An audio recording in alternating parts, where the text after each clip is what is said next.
right, so are you ready to dive into Kabbalah?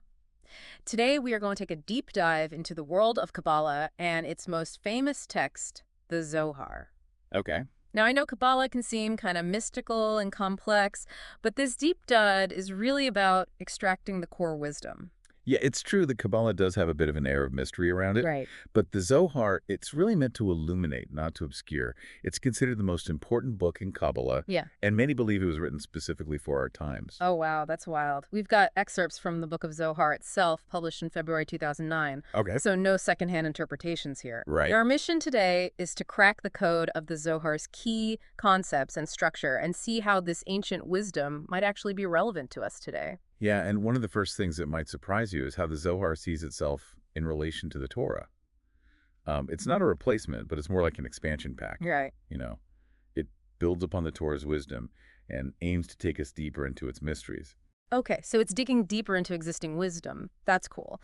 But there's this other concept in the Zohar that I find fascinating and honestly a bit mind-boggling.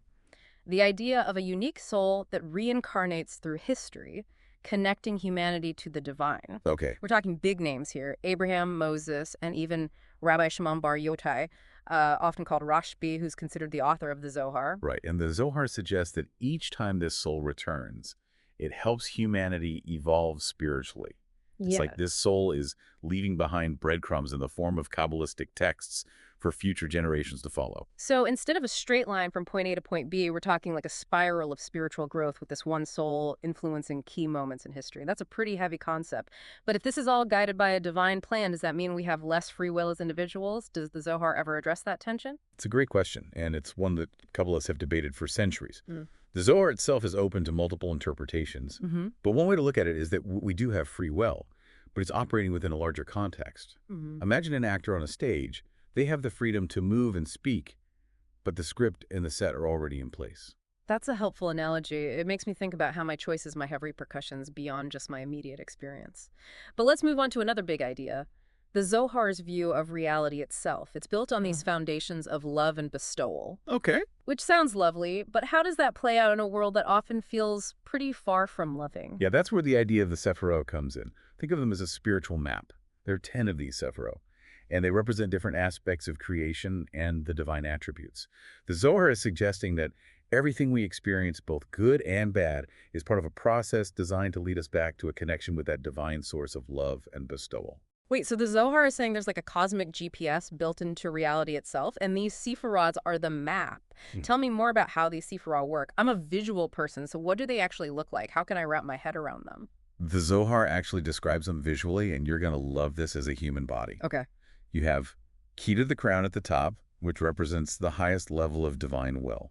Then there's Hokmah, the right brain, symbolizing wisdom, and Bina, the left brain, which represents understanding, and the other 7 Sephirot flow downwards, making up the body. So we're talking about a cosmic anatomy with each sephira representing a different organ or system. That's incredible. But how does understanding this cosmic anatomy help us navigate our everyday lives? By understanding how these Sephirot interact within us and in the universe, we can gain insights into our own emotions, relationships, and even our purpose in life. It's like having a key to unlock a deeper understanding of everything around us. For example, let's say you're struggling with a difficult decision. The Zohar might encourage you to look at the Sephirot of Hokmah and Bina, wisdom and understanding. Are you taking the time to gather information and really understand the situation before acting? That's a really practical way to think about it. So instead of being these abstract concepts, the sephirot become tools to help us make better choices and live more fulfilling lives. It's like we have a map, but we also need to know how to read it. But this brings us to another concept that I find intriguing and a bit challenging: the role of desire in the Zohar. I know it emphasizes transforming our desires, but how do we even begin to do that? The Zohar views desire as the driving force behind everything in creation. However, it distinguishes between 2 types of desire: egoistic desire, which is focused on self-gratification, and altruistic desire, which aims to benefit others. Think about it. Every action we take stems from some kind of desire, whether it's the desire for food, for connection, for knowledge, or even for spiritual fulfillment. So it's not about eliminating desire altogether, but rather shifting the focus. Instead of getting stuck in the me cycle, we learn to connect our desires to something bigger than ourselves. Exactly. The Zohar is all about guiding us towards that shift from receiving for ourselves to receiving for the sake of sharing. It's like we have this screen inside us that can reflect the divine light, but we need to adjust it so that we're not just absorbing the light for ourselves, but also reflecting it outwards to benefit others. That's a beautiful image. But how do we actually adjust that screen? What are the practical steps involved in transforming our desires from egoistic to altruistic? Is it just a matter of willpower, or is there something more to it? That's where we'll start digging deeper in the next part of our deep dive. The Zohar offers specific techniques and practices that can help us on this journey of transformation. Okay, now I'm really hooked. We've got this cosmic GPS in the form of the Sephiro, the challenge of transforming our desires, and a whole set of tools to help us navigate this journey. I can't wait to see what other secrets the Zohar has in store. Welcome back. That image of adjusting our inner screen to reflect the divine light outward really stuck with me. It feels like such a powerful metaphor for personal transformation. Yeah, it is a powerful image, and it gets right to the heart of the Zohar's message. Remember, the Zohar isn't just about these abstract concepts. It's a guide for living a more meaningful and fulfilling life. Okay, so let's get practical. We talked about this cosmic GPS in the form of the Sephiro, but we only touched on the top three, Keter, Hokmah, and Binah. What about the other seven? What roles do they play in this cosmic body we've been discussing? Each of the remaining seven Sephirot represents a different aspect of creation, and they often work in pairs. For instance, you have Hesed, which embodies loving kindness paired with Kivora, representing strength and judgment. It's like a cosmic dance between seemingly opposing forces. So it's like the universe itself is built on this interplay of opposites, love and strength, kindness and judgment. Does that mean we need to find that same balance within ourselves? Exactly. The Zohar suggests that this interplay isn't about one force being good and the other bad. It's about finding the right balance between them, both in the universe and within our own lives. I can see that, I mean, too much kindness without any boundaries can lead to being taken advantage of, and too much judgment without compassion can create a harsh and unforgiving world. But how do we know when we're out of balance? Are there any signs we can look for in our lives? Think about it this way. When you're feeling overwhelmed or stressed, could it be that you're leaning too heavily on Javura, that's strength and judgment energy? Or if you're constantly giving to others but neglecting your own needs, maybe you need to tap into a little more Hesed, that loving kindness directed towards yourself. That makes so much sense. It's like we have these internal barometers that are constantly measuring these energies within us. But here's where it gets really fascinating to me. The Zohar doesn't just describe the Sephiro as existing out there in the universe. It says that we each have our own set of inner Sephiro, our own spiritual anatomy. It's like we're microcosms of the macrocosm. Precisely, this is a core principle in Kabbalah. Yeah. What it's saying is that the same divine structure that makes up the universe is also present within each of us. Yeah. We each have a crown, a right brain, a left brain, and so on, at least on a spiritual level. Okay, now my mind is officially blown. So if we want to understand the universe, we need to understand ourselves. And if we want to change the world, we need to start by changing ourselves. That's the essence of the Zohar's message. Right. It's not just a theoretical treatise on the nature of reality. It's a guide for personal transformation and spiritual awakening. All right, let's talk about that transformation. We've touched on the concept of correction, this process of transforming our egoistic desires into altruistic ones. But how do we actually go about correcting ourselves? What are the practical steps involved? Is it like a step-by-step program we can follow? Well, the Zohar outlines a path of spiritual growth, and one of the key principles is, as you mentioned, the transformation of desire. But it's not about suppressing or denying our desires. It's about understanding their nature and directing them towards a higher purpose. So instead of being slaves to our desires, we become masters of them. But that sounds so much easier said than done. Are there specific techniques that the Zohar recommends to help us along this path? Absolutely. The Zohar offers a whole system of spiritual practices. One of the most powerful is meditation. It emphasizes the power of contemplation, of quieting the mind and connecting with the spiritual realm. So it's about taking time to go inward, to connect with our inner Sephiro, and to cultivate a sense of stillness and presence. That makes sense. But I've also heard about the use of Hebrew letters and names in Kabbalah. Is that part of this system as well? Definitely. The Zohar explains that each Hebrew letter and name holds a specific spiritual energy or quality, and by meditating on these letters and names, we can tap into those energies and bring them into our lives. So it's like using language itself as a tool for spiritual transformation. I'm starting to see how all these different pieces fit together. The Zohar is presenting a whole system of practices designed to help us connect with the divine and transform our lives from the inside out. But how do we know which practices to focus on? It seems like it could get overwhelming. That's where the guidance of a teacher or a mentor can be invaluable. But even without a teacher, the Zohar itself can be a guide. It's meant to be studied, contemplated, and lived. Its teachings are designed to be applied to our daily lives. It's not about escaping from the world, but about bringing the spiritual into the material and using our spiritual growth to make a positive impact. So, tikkun olam, the concept of repairing the world, is an integral part of this process. Precisely, the Zohar teaches that our personal transformations have ripple effects. They contribute to the healing and elevation of all creation.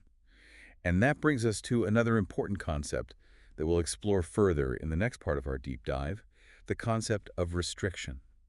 Restriction.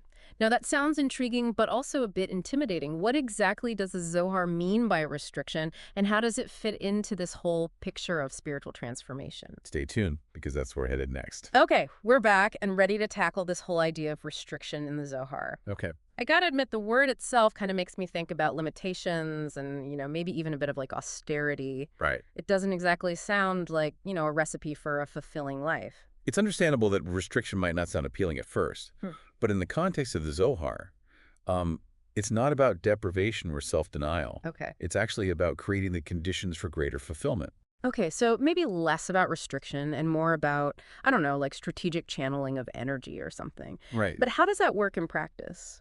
Think about it like this. Imagine you're trying to pour water into a colander. Right. The water just flows right through, right. But if you use a bowl, the water is contained and it can be used for something. The Zohar is saying that in order to receive the divine light, we need to create a vessel, a container that can hold it. Right. And that vessel is formed through the act of restriction. So we're talking about creating a space within ourselves where that divine light can actually dwell. I like that analogy. Yeah. But what are we restricting to create this space? It's about setting limits on our egoistic desires, on that impulse to constantly grasp and consume for our own gratification. It's about choosing to receive for the sake of sharing rather than just for ourselves. So it's about shifting the focus from me to we. But how do we know what to restrict? Where do we draw the line between healthy self-care and, excessive egoism? That's where discernment comes in. The Zohar encourages us to develop our capacity for making distinctions, to learn to recognize which desires are truly beneficial and which ones are ultimately harmful. It's an ongoing process of self-awareness, paying attention to our motivations, and making conscious choices about how we want to live. That makes sense. It's about being mindful of our choices and understanding the impact they have on ourselves and others. But I'm also kind of curious about how the Zohar views time. It seems to have a very different perspective than our typical Western, linear view of time. You're right. The Zohar's perspective on time is fascinating. It teaches that time is not a straight line, but rather cyclical and multidimensional. It suggests that all of time exists simultaneously, and that past, present, and future are all interconnected. So it's like we're not just moving through time, but we're also moving within time. That's a mind-bending concept. Does that tie back into the idea of reincarnation that we talked about earlier? Absolutely. The Zohar's view of time supports the concept of reincarnation, the idea that souls are reborn into multiple lifetimes. Each lifetime becomes an opportunity for learning growth and refinement. And the choices we make in this life have ripple effects that extend beyond our current existence. So it's like we're all part of this larger story unfolding across time and space. And through our choices, we're not just shaping our own lives, but also contributing to this larger narrative. That's a beautiful way to put it. The Zohar encourages us to become conscious participants in that story, to take responsibility for our choices, and to strive to make a positive impact on the world. This has been such an incredible journey through the Zohar. It's truly expanded my understanding of Kabbalah, and it's given me a whole new framework for thinking about my life and my place in the world. Yeah, I'm so glad to hear that. And remember, the Zohar isn't just a book. It's a living tradition. Its wisdom has been passed down through generations, and it continues to inspire and guide people today. Well, I can definitely see why. It's so much more than just an ancient text. It feels like a roadmap for living a more meaningful and fulfilling life. Thank you for sharing your insights and for guiding us through this deep dive. Well, thank you for joining us on this exploration. And remember, the journey doesn't end here. The wisdom of the Zohar is waiting to be discovered. And the more we delve into it, the more we can unlock its transformative power.